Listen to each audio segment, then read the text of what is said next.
Hello, my name is Jeremy Beckham, and this will be a data overview for Madison County Middle School. The purpose of this data overview is to examine student performance data on the 6th grade Mathematics Georgia Milestones EOG assessment from 2017 to 2021. We will analyze the trends in scores as a whole, subgroups, and as it compares to recent state averages. We will then assess current strengths and weaknesses. And after identifying these trends, we can start to look at what's next and find ways to close these achievement gaps. Just as a side note as we get started, while the timeline for this presentation covers 4 years, only 3 years of data will be present due to the year shortened by the pandemic. Let's start out by looking at some demographic information for our teachers and students. Here we see a gender breakdown of the staff. We have 3 male APs and 1 female principal. We have 33 male teachers and 45 female teachers, and 2 male support staff and 9 female support staff.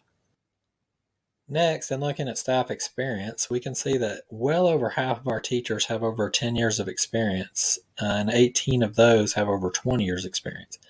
9 out of our 11 support staff have over 10 years of experience as well.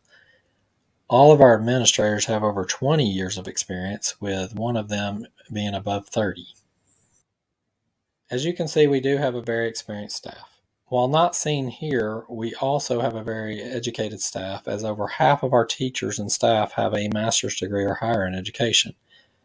We really need to be asking ourselves, how can we take advantage of all this experience and education as we move forward? Now let's move on to the student demographics. Here you can see our student population broke down by male and female. And you can see that our male population entering the middle school has actually decreased by about 19, while our female population has increased by about 13.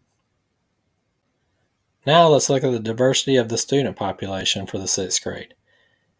Here you can see that the white student population has actually decreased by 35 students, going from 275 to 240. The black population has went from 30 to 45. The Hispanic population went up significantly and then back down, but is still up 10 students from 2017 to 2021, followed by the Asian population, which has decreased a little but stayed pretty close to the same, and then the multiracial population, which has increased by 8 in that time. Next, we see the 2020-2021 ethnicity breakdown by percentage.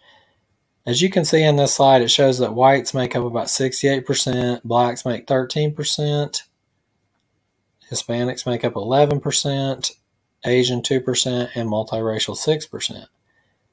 This is a pretty significant change from 2017, when whites made up about 76% of the population. As you can see, this is a pretty significant shift in the diversity of our student population. And I feel this trend will continue as we move forward into the future. We really need to ask ourselves, as we examine the test scores, is what we're doing working? How are we addressing these changes in our population? As we think about that, let's go ahead and move on to our math data for the 6th grade Georgia Milestones. Here you can see from 2017 to 2021, the scores broke down by their proficiency levels. So you have distinguished, proficient, developing, and beginning. And you can see there was a significant drop in 2020, 2021, and this is the year following the pandemic, where we lost 3 months of school. The number of beginning learners increased significantly, taking a few from each of the other categories, mostly from proficient. As you can see, that number dropped significantly also. We need to really ask ourselves, how can we address these gaps that were created during this time period? Next, we're going to take a look at the breakdown by ethnicity for the 2021 test. What really jumps out at you here when you're looking at this data? If you notice immediately that the black students and the multiracial students have 80 and 90% respectively falling below proficient learners, with a high percentage of those in the beginning learner category. As you recall, the black and multiracial subgroups are both increasing in population, and we really need to address this and think, how can we help these students be more successful in filling these gaps that are obviously showing up, and even more so since the pandemic has hit us? Next, we're going to look at the same test broke down by gender. As you can see here, looking at these numbers, they are really, really close. You really can't get much closer than 21.7 and 21.8 for beginning learners. This just tells me that we are doing a good job of providing equitable access for students based on gender, and that we need to keep doing what we're doing. Now let's examine the same test based on students with disabilities versus those who do not have disabilities. And as you can see here, it is a very, very noticeable difference, with right at 90% of students with disabilities coming in below proficient, and 61.5% of those are scoring in the beginning category. This is definitely an area of concern that we need to look at. Next, we're going to take a look at the same test broke down by socioeconomic status. As you can see here, the students in our school that are economically disadvantaged, which are represented by the blue line, scored significantly below their counterparts. About 70% scored developing or beginning. And that is a significant number since we're a Title I school, and about 60% of our kids fall into this category. This is definitely an area of concern for us. With such a large percentage of our students falling into this category, I feel we really need to take a look at these numbers and ask ourselves, what supports are they getting at home? Do they have access to the internet? Can we help them get access if they do not? What other supports can we provide for them to help them be successful moving forward? Next, I wanted to look at this test as we compare to the state. And as you can see here, based on these percentages, just focusing on proficient and distinguished alone, we have 40% falling into that category versus the state, which is running at 30%. So again, even though we've decreased since the pandemic hit, the numbers for the state have also decreased, and we are significantly ahead of them, which is a really big positive.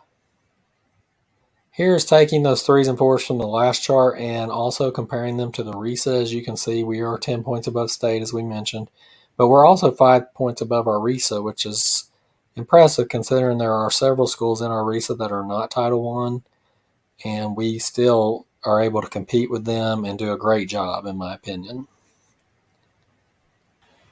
For my final graph, I wanted to look at the CCRPI weighted scores in comparison to Title I schools and state schools. As you can see below, this only goes through 2019, as unfortunately there was no data after the pandemic. But prior to that, we were doing very well. As you can see, other Title I scores scoring at 73, while the state average was 77, and we came in at 81. I wanted to end on this positive to show that we are doing a lot of good things, and we continue to do them post-pandemic, but there is always room for improvement, and I know we will work hard to get there. Now we're going to look at the strengths that we observed as we went through the data. We outscored state and RESA averages when comparing 6th grade math scores, despite being in a school with 58% population eligible for free and reduced lunch. Our CCRPI weighted scores were very high when compared to both state and other Title I schools.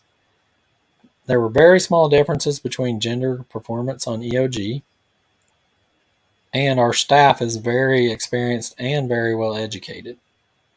For our weaknesses, Black and multiracial populations had at least 40% score at the beginning level and over 80% score developing or lower on the EOG. Students listed as economically disadvantaged scored significantly below non-economically disadvantaged students. Noticeable drops in 2020-2021 scores from the previous tested year, and the gaps created through loss of instruction during the pandemic were noticeable. As we look at what's next, we need to discuss what data really stood out to you. What were the strengths and weaknesses you saw? We need to discuss the effects of the pandemic on scores and possible ways we can address this. We need to discuss the possible causes for gaps seen in both ethnicity and low socioeconomic groups. And finally, we need to investigate the strands within the data to identify specific areas of need. For example, like geometry. Thank you for attending this presentation. I hope this information was both helpful and eye-opening as we look for ways that we can improve as we move forward.